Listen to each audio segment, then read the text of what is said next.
Hello बच्चों, let's read this question. So this question says the angular momentum of the electron in hydrogen atom in the ground state is option A is 2h, option B is h by 2, option C is h by 2 pi and option D is h by 4 pi. Okay, तो चलिए बच्चों अब हम question को यहाँ पर अपना start करते हैं. ओके, तो देखिए क्वेश्चन में हमसे बोला है कि आपका जो एंगुलर मोमेंटम है किस केस में, आपके हाइड्रोजन एटम के केस में ग्राउंड स्टेट का, वो हमें यहाँ पर बताना है. ओके, तो देखिए बच्चों इस क्वेश्चन का की कॉन्सेप्ट आप क्या लिख सकते हैं.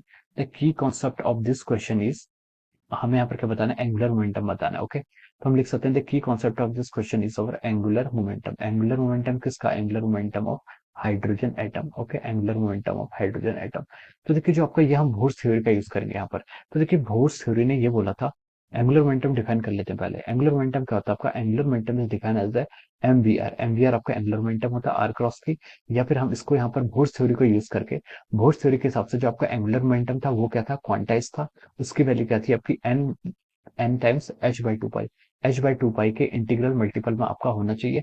ये आपकी क्या था, बोर थ्योरी ने कहा था. ओके, जो आपका एंगुलर मोमेंटम है वो एच बाई टू पाई के इंटीग्रल मल्टीपल का होना चाहिए. यानी कि एन आ गया, इसका मतलब क्या हो गया आपका एंगुलर मोमेंटम, यहाँ से क्या हो गया आपका एंगुलर मोमेंटम आपका क्वांटाइज्ड होना चाहिए.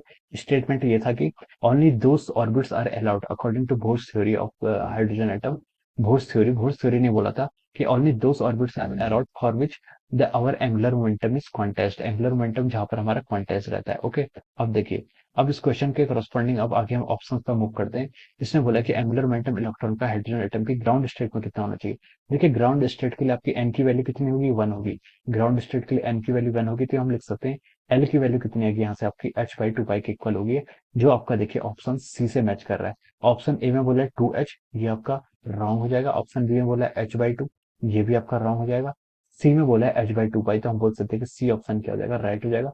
H by four pi, this option is again incorrect. Okay, तो हम लिख सकते हैं यहाँ से आपका जो इसके करस्पॉन्डिंग जो आपका सी ऑप्शन है वो क्या आपका करेक्ट ऑप्शन है. Okay, C option is the correct option of this question. Okay, so I hope you all understood this concept. All the best and thank you.